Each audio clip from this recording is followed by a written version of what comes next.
Hello, everyone. Welcome to our live stream. This is Manar Muhawash Adli. I'm the founder and editor-in-chief of MintPress News. If you are just joining us now, we usually like to spend our first minute of every live stream asking all of our readers and viewers to share this live stream on their channels, on their pages. And so right now, Alan, the link is live. So if you want to share it. On Twitter, we are broadcasting live. On Twitter, we have two very special guests today. We have Chris Hedges and Alan MacLeod. But before we get our panel started, again, we're asking everybody to help us beat social media algorithms. Facebook is suppressing content about Israel's massacre in Gaza. So we ask everybody to share this live stream. We are live on Twitch. We are live on YouTube. We are live on Twitter as well. So a lot of channels here, and please subscribe to them as well. So I'm just going to share this really quick on our Twitter page. Let's see here. Where's MintPress? All right, so MintPress News has the live link that shows us right now. So we're going to share that. All right. So we are going to get started here.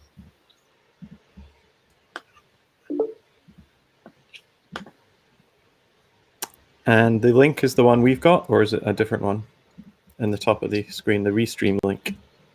It's the one, no, not that one. Don't share that one. That one is to get into the live stream. So I would delete that ASAP. You'd want to share the link that's on our Twitter page. Because I think somebody a couple people are trying to join the live stream. Can you delete that, Alan? Yeah, that's already, yeah. Okay. So I'm going to remove these people right now. Well, that's kind of funny. Okay. All right. So welcome again, everybody. My name is Manar Muhawash Adli. I'm the founder and editor-in-chief of MintPress News. Welcome to today's live stream. The most recent Israeli violence against Gaza is causing many liberals to finally turn their backs on the apartheid regime. Yet the American religious right continues to strongly back it. Evangelical pastors across the country continue to support Israel as the state's creation and existence fulfills many Christian prophecies about the coming of the end of times. Texas televangelist John Hagee, for example, condemned the fake news media for lying about Israel. The Israeli government, too, has criticized the media coverage and is carrying out a war against journalists, bombing press buildings and killing local reporters. Yet through all of this, much of the elite agenda-setting media in the West continues to frame the assault as merely a conflict between two equal sides engaged in a clash and a religious dispute. Here to talk today about the origins of the Christian right support for Israeli apartheid is Chris Hedges, both Chris Hedges and Alan MacLeod, excuse me. Chris is a writer and a Pulitzer Prize-winning reporter who spent nearly 2 decades as a foreign correspondent. He was Middle East bureau chief of the New York Times until the newspaper forced him out due to his stance against the war in Iraq. Today, he hosts the show On Contact on RT. His most recent book is America, The Farewell Tour. Thank you so much, Chris, for joining us today. Sure, not at all. Our second guest is Alan MacLeod. He is senior staff writer at MintPress News. After completing his PhD in sociology and journalism studies in 2018, he published 2 books about the media: Bad News from Venezuela, 20 Years of Fake News and Misreporting, and Propaganda in the Information Age, Still Manufacturing Consent. He's an expert in global media. Thank you both for coming on. I'm going to get the screen here to show all of us. There we go. So, Chris, I want to start by asking you about this latest attack against the Al-Aqsa Mosque on May 7th. The root of this conflict goes back decades. Evangelical churches across the country are okay with the destruction of Islam's third holiest site in preparation of end of times prophecy. Can you explain this to us? Yes, and let me just preface that by saying that I come out of a religious tradition. My father was a Presbyterian minister. My mother was actually a seminary graduate. I graduated from Harvard Divinity School. So, unlike a lot of critics of the Christian right, I'm biblically literate. And I wrote a book about a decade ago called American Fascists, the Christian Right and the War on America that spent 2 years looking at this movement, which I look at it as a political movement, that it sacralizes the worst aspects of American imperialism, white supremacy, and American capitalism. I equated it to the so-called German Christian Church, which was established under the Nazis and was pro-Nazi. I didn't use the word fascist lightly. I think that they are Christian heretics and have perverted, distorted, and deformed the gospel to support their ideology. So all of that by background. And yes, the end times prophecy has this bizarre notion that the Second Temple will be rebuilt which would mean the destruction of the Al-Aqsa Mosque, that Armageddon will take place in Israel. I mean, and that this requires Jewish domination as a precursor to the end times. Of course, the Jews who don't convert will be eviscerated. There's very graphic and bloody descriptions of what will happen to them in Tim LaHaye's End Time series, which are some of the best-selling books in the United States. They don't make the New York Times bestseller list because if there was a true accounting of the best-selling books, so all top 10 books every week would be so-called Christian books, and so they define it as a genre to essentially exclude it from the list.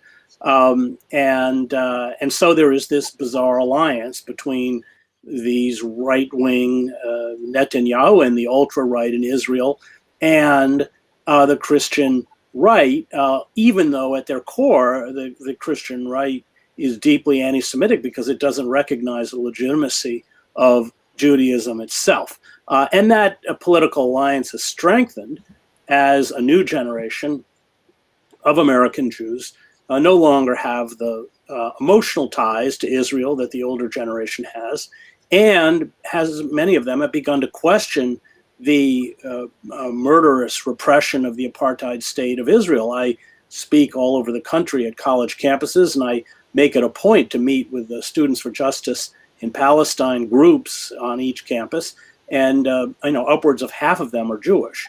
And Israel is deeply cognizant of this fact that they need to build new alliances, and you've seen the Netanyahu government reach out to Bolsonaro in Brazil and Hungary and these other far right. Of course, he was a close ally of Trump. So that's been a kind of shift. The AIPAC, the Israel lobby, still has a lot of political muscle because it has a lot of money, and everyone should watch The Lobby, which was this amazing documentary put out by Al Jazeera. They had an undercover reporter go into these pro-Israel groups in the United States. Israel got it banned. It was never broadcast, but there's a pirated copy on Electronic Intifada, and they're quite explicit about how they will bundle hundreds of thousands of dollars in each congressional district, the Israel lobby, in order to bankroll compliant candidates that will do the bidding of Israel. So the system has and remains, we see it in the response of the Biden administration, hostage to the Israel lobby. But in the kind of grassroots Jewish community, is support, unequivocal support for Israel, is eroding quickly, which is why you see this new alliance with the Christian right. And you just wrote an op-ed about this very topic, about Israel's latest incursion into Gaza, Israel, the Big Lie. Can you break down this article for people? And by the way, this article is on our website and on SheerPost. So, I spent 7 years in the Middle East. I was the Middle East bureau chief for the New York Times. I'm an Arabic speaker. I guess I probably have to stop saying that because I left in '95 to cover the war in the former Yugoslavia, so my Arabic has deteriorated. But I spoke Arabic, not fluently, but well enough that I could certainly function within the Arab world. Spent weeks of my life in Gaza, and have watched Israel's military machine attack an occupied and entrapped population The whole rhetoric that is used to describe these Israeli assaults is false. The Palestinians do not have mechanized units. They do not have an air force. They do not have a navy, missiles, heavy artillery, serious command and control, not to mention a U.S. commitment provided under Obama to provide $38 billion in defense aid and weapons sales for Israel over the next decade. So the whole notion that it's exercising the right to defend itself is a misnomer. It is violating numerous UN resolutions and Geneva Convention protocols to carry out an egregious war crime and mass murder. You know, the rhetoric that emanates from Jerusalem and Washington has no correlation to the kind of wholesale slaughter that takes place on the ground. So there's a kind of false equivalency that the media picks up on between Israel and Palestinian violence, something I saw in Bosnia, where I was in Sarajevo when it was surrounded by the Serbs. We were being pounded by hundreds of 90-millimeter tank rounds, 105 howitzer shells, Katyusha rockets, constant sniper fire. And because of the arms embargo, the Bosnian government, largely Muslim in the city, was reduced to small arms and very light mortars, about 60 millimeters. And they would fire back in the same way that Hamas fires back. And there would be some casualties in the same way there are some casualties in Israel. But 90% of the killings in Bosnia were carried out by the Serbs, and that's also statistically true in Israel. And then, of course, like the Serbs, the Israelis are the principal violators of international law. Well, and I think that, you know, you discussing, touching on Israel or Palestinians' right to defend themselves against, you know, hundreds of bombs I read that were being dropped on Gaza within just a couple of hours. And yet the media continues to go on with the headlines and describe this as, you know, Hamas using human shields and to justify the complete massacre of like entire families. I've dealt with the Israelis this line for so many years. I mean, basically all 2 million people in Gaza are considered human shields by the Israelis. I mean, look, these people, go back to the attacks in 2014, of 51 days of relentless bombardment, 2,200 Palestinians, including 551 children killed. And Israel took out UN schools, and it was always the excuse. You know, they did this on the March of Return when they were shot down. I don't know the final number. It was quite high. It was about 180, if I remember, unarmed, peaceful protesters.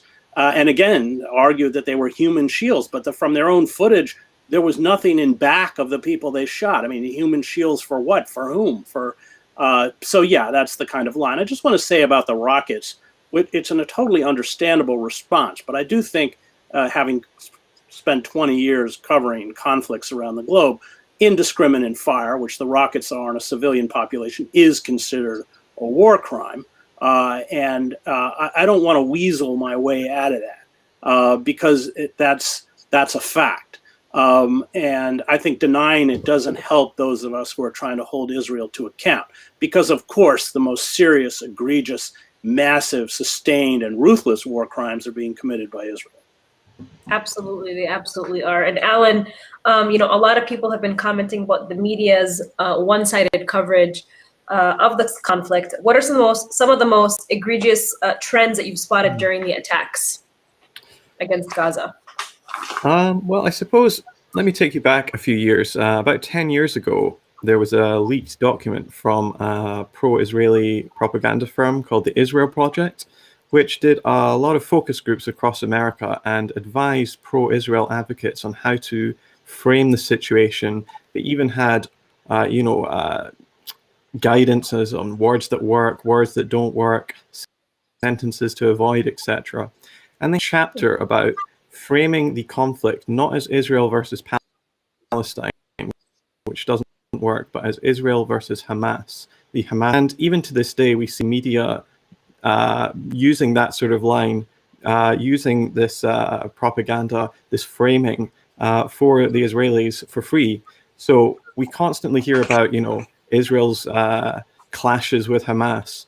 But looking at the actual footage, it seems pretty clear that very often Hamas are not involved. You know, when Israel launched a strike on the Associated Press and Al Jazeera building, was that an attack or a clash with Hamas? Or was it an attack and a clash with Hamas when they blew up a mosque, or they destroyed a bookshop and publishers in Gaza like they did on Tuesday? No, Hamas was not there. And yet still we're talking about Israel versus Hamas rather than Israel attacking Palestine. And even if they were talking about Israel-Palestine, they tend to both sides the conflict in a way that is really quite grotesque when you really think about it. The casualties on one side are hundreds of times, in a lot of cases, the casualties on the other. This is really not a sort of issue where both sides are at fault. I mean, they are at fault, but one is very clearly in the wrong far more than the other. We saw a lot of headlines talking about how Israel and Palestine are trading blows. Chris is quite right to talk about the rockets, but we have to remember the Hamas rockets are nothing like the Israeli rockets, which are the best in the world, supplied by General Dynamics or Lockheed Martin, and are laser-guided bombs, whereas Hamas's ones are, in a lot of cases, homemade ones, and they don't have anything like the firepower.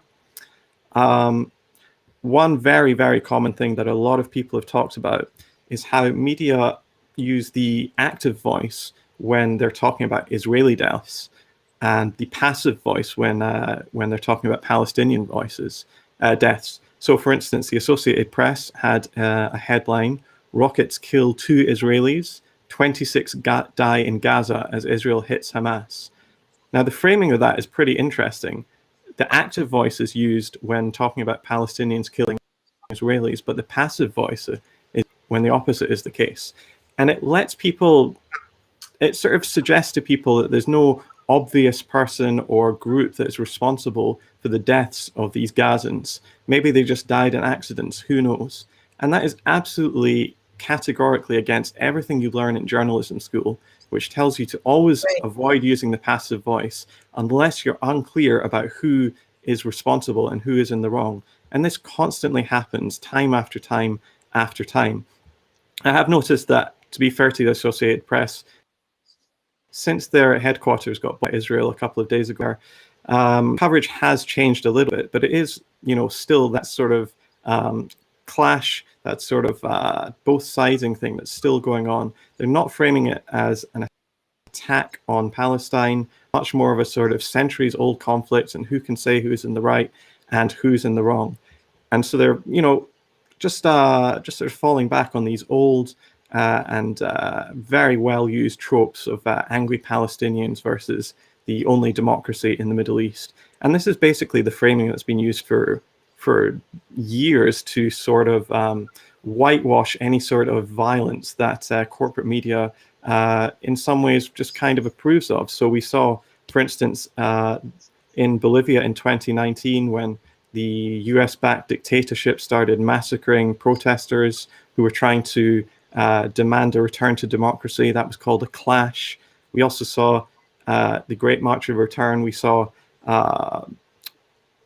newspapers like the New York Times talk about, a clash between Israel and Gazans, or Israel and Palestinians. But this wasn't a clash. This was, premeditated murder. Even the IDF, in a lot of their tweets, saying we know where every bullet went. And yet still media carry water for the Israeli government by calling it a clash. And I think that's really some of the most pernicious reporting I've noticed. And Chris, you spent, as you said, in the Middle East about 20 years covering war and conflict. You spent a lot of time working as the main bureau chief for the Middle East for the New York Times. Talk to me about some of the propaganda that you are seeing coming out of the New York Times now, and how does that compare to their coverage when you were working at the New York Times? Has anything really changed, or is it the same? No, I think Alan's right. It's how you frame what's happening. The conflicts that I covered in Gaza. I mean, one has to remember that in a news organization like AP or the New York Times, they're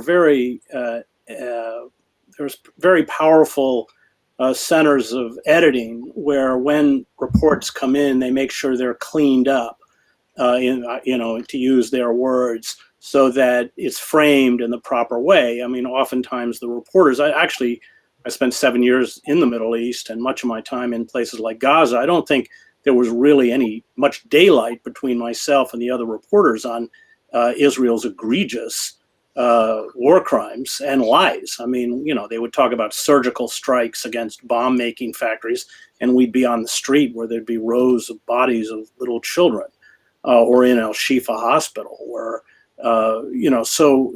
but they are quite effective and they're quite powerful in terms of the ability to influence. So for instance, after 2014, the New York Times reporters who went in and did what we call them TikToks, actually did the Hebron mosque massacre. I did that TikTok for the New York Times. So what happened almost minute by minute when Baruch Goldstein went in there and massacred Palestinian worshipers. So when you go back and look at that TikTok, that kind of reconstruction of what happened, it's a fascinating example of how the narrative is framed and diluted.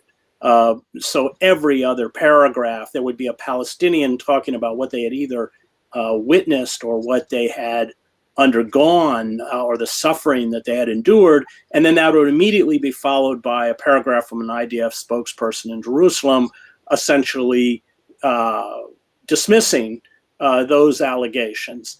And by the end of the article, the message is you can believe whatever you want to believe. It isn't that yes, the the IDF spokespeople are lying, but it's an accurate quote of their lies. So at the end of the article, you've essentially blunted the reality of what's taken place. That's the most common technique. Now, I've covered Israel. I also covered Bosnia. And when the Serbs committed similar war crimes, massacres in villages, I did seek to reach out to Pale or to Belgrade to get a comment, but the rest of the article didn't have every other paragraph a Serb spokesperson countering what the eyewitnesses who had suffered this war crime or atrocity had endured. And that's an example of how it works. Most reporters who cover the Middle East remain quiet because to speak out, as I have done, is career suicide. Yeah. They will come after you. They certainly came after me. And the professional cost is so high that it's just it's not worth it to most people in the media. But I've been in Gaza with the AP reporters and the Washington Post reporters, and none of us have any disputes about Israel's wholesale slaughter of Palestinians. That's just it's not even contentious in any way. And can you talk to me about, you just mentioned that they went after you. What happened to you when you spoke out about Gaza and the Iraq war? Who went after you exactly? Well, you have to remember Israel was lobbying very heavily for the invasion of Iraq. In many ways, we've done Israel's bidding at a cost to ourselves, not to mention to the horrific cost to the people who live in places like Iraq and Afghanistan and Syria and Libya and everywhere else. So at that climate after 9/11 to challenge the call to invade Iraq was very unpopular. I battled. Because I had been the Middle East bureau chief for the New York Times, I had a prominent platform of Charlie Rose and Terry Gross and all these shows. And the Israel lobby certainly went after me. They had already gone after me because of, and I had taken vacation time and gone and lived in Hana Yunis because I was so sick of exactly this kind of neutralizing of the reality, and written a story with the great cartoonist Joe Sacco, whose Footnotes in Gaza, by the way, is a masterpiece on Palestinian-Israeli history. In particular, Palestinian history. It's about the 1956 massacres of Palestinians when they occupied Gaza. And so I already had run into trouble with the paper, but that I was booed off of a commencement stage for denouncing the war, and that led to a formal reprimand from the paper. which said that I was, and we're guilt. So the union rules are that you give the employee a written reprimand, which I received, and then if the employee violates the conditions set down in that written reprimand, that is grounds to fire them. And the reprimand said that I was no longer allowed to speak about the Iraq war because I was impugning the impartiality of the New York Times. At the same time, other correspondents like John Burns were supporting quite vocally the war. So it really wasn't about an opinion on the war. And this wasn't an opinion. It was based on 7 years in the Middle East, months of my life in Iraq. It was challenging the dominant narrative. And then I left the paper but I would have been fired. And I was already being, marginalized within the institution, and then was very outspoken about Palestinian rights and became a target of AIPAC. So, for instance, I received invitations to speak at Oberlin College, at University of Pennsylvania. Those were all rescinded under pressure, usually from the Hillel houses on the campus that often work as AIPAC outposts. And then I spoke at Dartmouth, and they bust in hundreds of people to protest, and indeed called in bomb threats. So that everybody had to go through a metal detector into the hall. Nobody was allowed to leave their seat. Same thing happened when I gave the convocation address at Baruch College in New York, called in bomb threats. I had 3 or 2 New York City plainclothes police detectives with me the whole time. I mean, so, and the thing is, sometimes those schools like Dartmouth or like Baruch will not cancel the event, but it's a message to everyone else. They, number one, won't invite you back because they don't want the headache. And number two, a lot of schools say we don't need it. So it's quite effective in terms of marginalizing those of us who speak out for Palestinian rights. I think I was particularly a target because I was the Middle East bureau chief for the New York Times. I was not an activist as such. I was a journalist. I had credibility. I had done well at the paper. So they say that within AIPAC there's a list of a short list of people they pretty much follow, minutely in an attempt to interfere. I certainly felt on the receiving end of that kind of interference. And Israel is obviously a proxy of the U.S. empire. It represents the military-industrial complex's bloodshed and war in the Middle East. And personally, on a personal level, I've had experience with similar things that you mentioned, Chris. Being invited to speak about Syria, about U.S. intervention in Syria, U.S. intervention in Libya. And I find that these groups that show up to protest or to try to get me shut down, and this happened, by the way, to both myself and to Abby Martin and to Rania Khalek and Anya Paranpil, these groups are all tied to these pro-Israel groups. And it really goes to show that, you don't have to just speak about Palestinian rights, but about anti-war. You just have to be anti-war to be targeted by these groups because Israel does represent U.S. military-industrial complex interests in the Middle East. I want to talk a little bit more about the New York Times. Alan and I have been talking about Bret Stephens. Alan, I know you saw the New York Times opinion piece by Bret Stephens entitled, "For the Sake of Peace, Israel Must Rout Hamas." What did you make of that, and what can you say about Bret Stephens' background and his ties to Israel? Our favorite guy, Bret Stephens. As we were talking before, when we talk about Hamas, that's really a code word for all Palestinians. And so when Bret Stephens calls for routing Hamas, it's really a call for a massacre, isn't it? In that article, he discusses, Hamas kills civilians at will, but, an errant Israeli missile might kill a few Palestinian civilians. And that gets everybody in the world on it. He also described the attack on the Al-Aqsa Mosque during Ramadan, which with Israeli special police, firing tear gas, rubber bullets, stun grenades into a group of civilians, a huge group of civilians. Over 300 people were reported injured. They called that just heavy-handed policing. Stephens has been at the Times for a few years now. I think he was brought on during the Trump administration when there was some soul searching from the editorial board, thinking we really have to have a diversity of opinions. But of course, that doesn't mean bringing back somebody who supports Bernie Sanders or, getting some, overt socialist on. It means moving to the right. And that's why Stephens was brought on. He's an arch conservative and always has been. and he's also super passionate about Israel and defending it.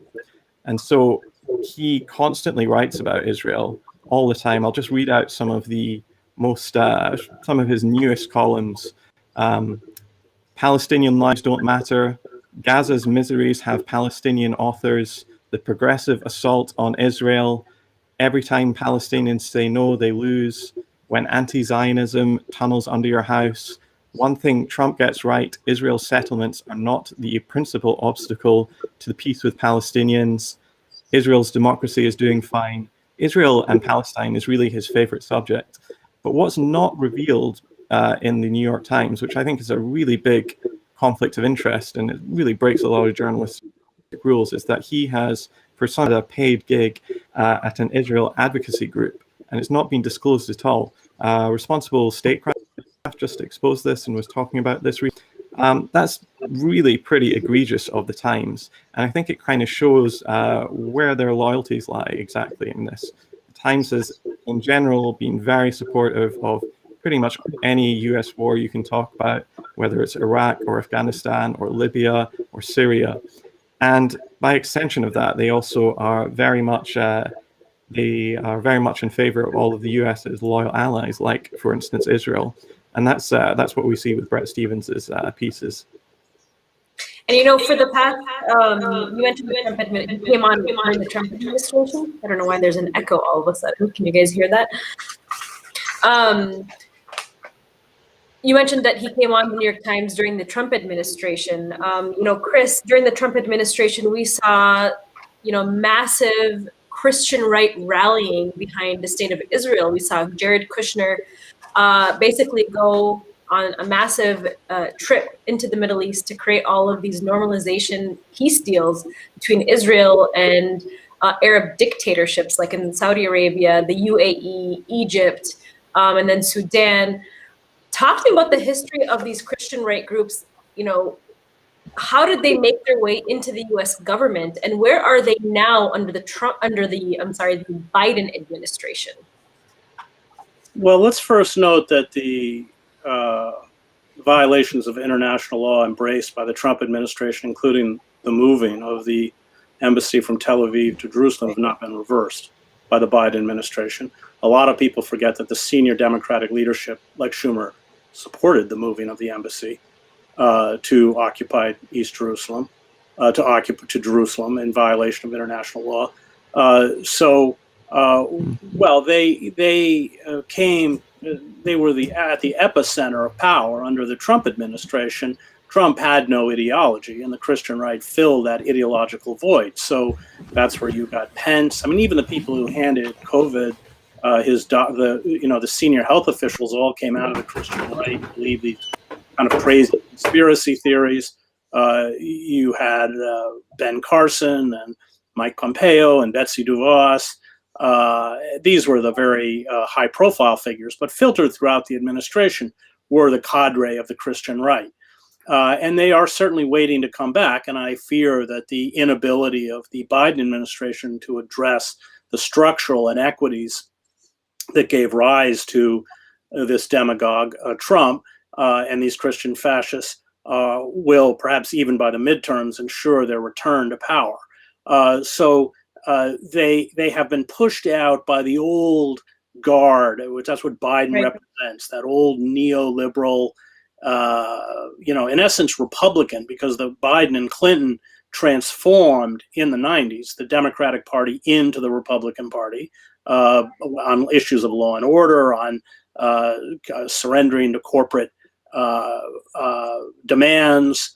It was Clinton that carried through all the deregulations, including of the FCC, passed NAFTA, the greatest betrayal of the American working class since the 1948 Taft-Hartley Act, destroyed Glass-Steagall, doubled our prison population, militarized our police, and it kind of pushed the Republican Party so far to the right it became insane and fascistic, openly fascistic. This return, which was a decision of the Democratic Party donor class, remember these figures like Lloyd Blankfein, the former CEO of Goldman Sachs, were quite outspoken during the primaries that if Sanders became the nominee, which the Democratic Party was never going to allow, he would vote for Trump. They didn't like Trump because he was an embarrassment to the empire, because of his ineptitude, his narcissism, and everything else, but they could live with him. And what they got was Biden, but they can't roll back time. So these people are biding their time, and I fear that the next round, we'll get a demagogue, perhaps like Tom Cotton or Pompeo, or maybe even some name we don't know yet, who, unlike Trump, is competent. And when they attempt to carry out a coup d'etat, which Trump clearly wanted to do on January 6th, he just didn't have either the organizational skills or the structure to do it. At that point, we're already seeing the assault on voting. Then everything is snuffed out. So that's where they are. And Alan, I'm sorry, I thought we had an internet glitch here. Okay, so if you guys are joining us now during our live stream, we are joined by Chris Hedges, Pulitzer Prize winning journalist, and Alan MacLeod, our senior staff writer at MintPress News. We are discussing the Christian rights history and their root in support of Israel in preparation for end of times prophecies and the New York Times propaganda. Let's see here. I would like to talk about Biden's recent rubber-stamped $735 million weapon sales to Israel, something which underscores what the occupation is, which is big business. Chris, could you talk to us a little bit about the collusion with the Trump administration now with the current crisis in Gaza? Or the Biden administration, excuse me. Yeah, I mean, Biden has throughout his entire political career completely been captive to the Israel lobby, and we see that there's no love for Bibi. I knew Bibi when I was in Israel. He's a pretty unpleasant character, and Biden, like Obama, I don't personally like him, but there's not much they can do because of the immense political clout that the Israel lobby has. And Biden is, he's not going to challenge this lobby. It's too costly politically for him. We talk about Russia or China, interfering in the elections. This is a joke compared to what Israel does. The very heavy-handed interference that Israel has in the American political system, including, as I mentioned earlier, bundling hundreds of thousands of dollars in campaign contributions in every congressional district to bankroll these compliant candidates. And that is all documented on this Al Jazeera four-part series, The Lobby, which you can watch on Electronic Intifada. These massive cash donations have, in our system of legalized bribery, make sure that the political elites are beholden to Israeli interests in the same way that they are to the interests of Goldman Sachs and Citibank for the same reason. If you remember, in this amazing moment in 2015, Bibi Netanyahu got the unconstitutional invitation, I can't stress that enough, by John Boehner, who was then Speaker of the House, to speak to the Congress to denounce Obama's Iranian nuclear agreement. Now the Israeli leader comes in open defiance of the Obama administration, openly allied with the Republican Party, and yet Obama in 2014 authorizes this 10-year deal of $38 billion in weapons and military aid packages to Israel. And that's, I think, a window into how captive the American political elite is to Israeli interests. I mean, and the Israel, let's be clear, the investment works because not only that 38 million package is, worth the money they put into the political system, but the U.S. has spent $6 or $7 trillion fighting these feudal wars in the Middle East that the Israel and the lobby pushed for, and they're not in the strategic interests of the American states. In fact, I think they're accelerating the collapse of the American empire. Israel has better health care than the United States, so why are we giving them $38 billion in military aid? the fact is, in the Middle East, and there's great resistance within the State Department and the Pentagon. I know many of these people; they know it. Well, there's not much they can do. I mean, we serve Israel's interests at our expense, and that's long been true. And people who really know the Middle East, even within the organs of power, including the CIA, understand that. And Chris, a ceasefire was announced for this week. You've obviously covered and lived through many conflicts. Where do you see this conflict heading towards in the near future? Do you see this ending anytime soon? I mean, I was just at a protest where a lot of young people believed, they legitimately believed with so much passion that the United States will put an end to U.S. support for Israel. But I personally don't. This is going to replicate the battle against the apartheid regime in South Africa, and that took many years, and it requires fervent support for the boycott, divestment, and sanction movement, which I do support, which terrifies Israel. Not because it's been effective. I don't think very few institutions have signed on, but it has raised a consciousness about the apartheid, colonial settler regime in Israel. It's a classic colonial settler regime, like our own. Let's not excuse ourselves for our own genocide and slavery and theft of land and everything else. But Israel is increasingly, like the United States, becoming an international pariah, and this does take time. But we see cracks within the Congress, certainly a discomfort within the Democratic Party, at least in the House, because the Democratic Party base is just not buying this anymore. And I think, this is an apartheid regime. I would say with one difference. As far as I know, the apartheid regime in South Africa never sent fighter jets into the townships to bomb defenseless people. I think the brutality is actually worse in Israel. And we have to fight because at the moment the U.S. pulls the plug, Israel can't sustain this colonial settler project. It's over, and that's really has to be our goal. And when you spent time in Gaza, I know you mentioned it very briefly at the very beginning of this talk. If you could go over kind of the brutality that you witnessed firsthand, what did you see there?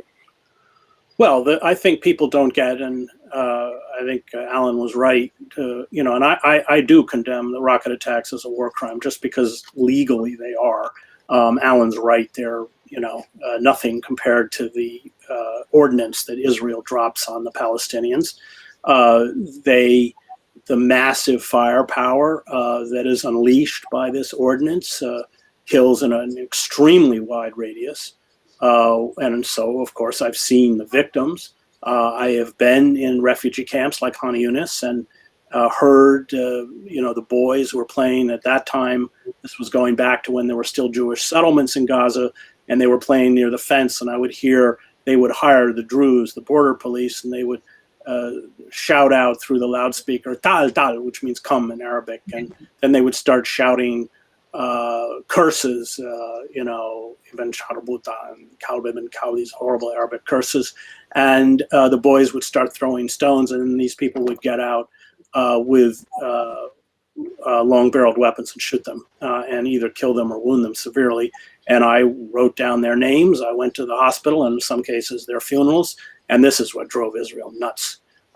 So, because it was just, I had the date, the time, the name,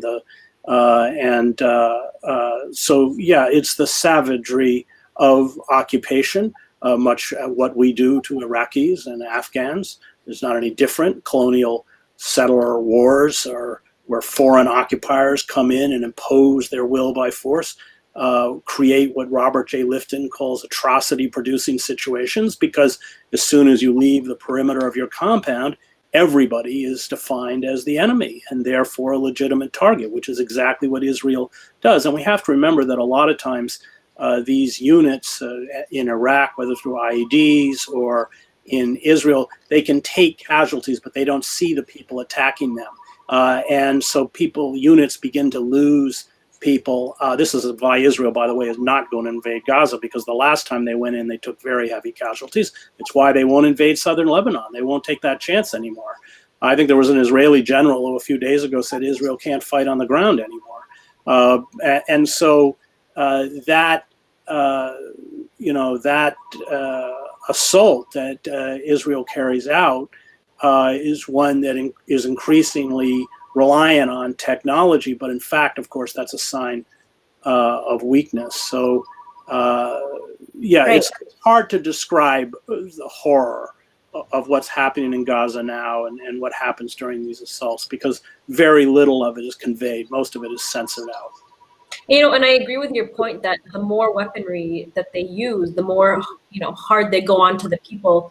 That is a sign of weakness, because it's the same concept that we see in this information war. They are so clamping down on the information that is coming out of Gaza, out of Palestine, and independent media. That's why they're using such harsh and extreme tactics to silence dissenting voices and to silence the coverage coming out of Palestine, to silence the truth.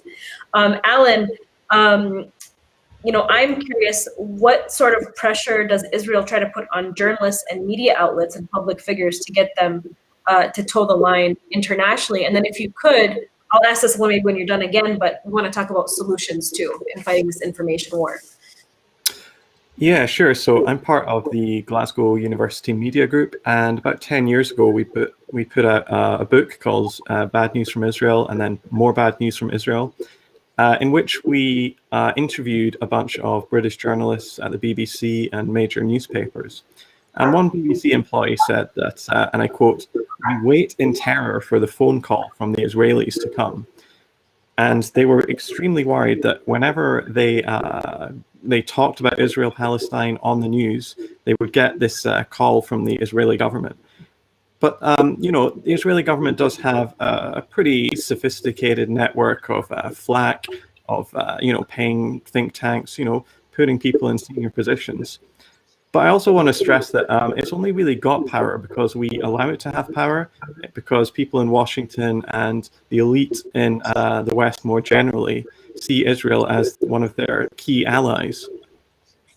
And so, people at the top do not like it when you criticize Israel. So the main sort of disciplining measures actually come from your editors, your boss's bosses, the people in the great and the good of American society, which really do not want to see Israel condemned or the truth come out. And so really, if you start to report in a much more accurate, honest way, you might find your career possibilities being limited. You probably won't be getting a call back from your magazine, your newspaper, your network if you talk about it. A great example of this is Mark Lamont Hill, who in 2014, I believe, he was a CNN contributor, and he said that he wanted to see a free Palestine from the river to the sea. He said that at the United Nations, and it elicited just a storm of condemnation from groups like AIPAC, which said that this is a kind of call for the destruction of Israel, and it's also repeating a Hamas trope. And so Lamont Hill was essentially handed out of his profession. We've seen other critics of Israel in academia as well, like say Stephen Salata or Norman Finkelstein, lose opportunities in their field, lose their tenure. I think we're losing Alan a little bit. Alan, are you there?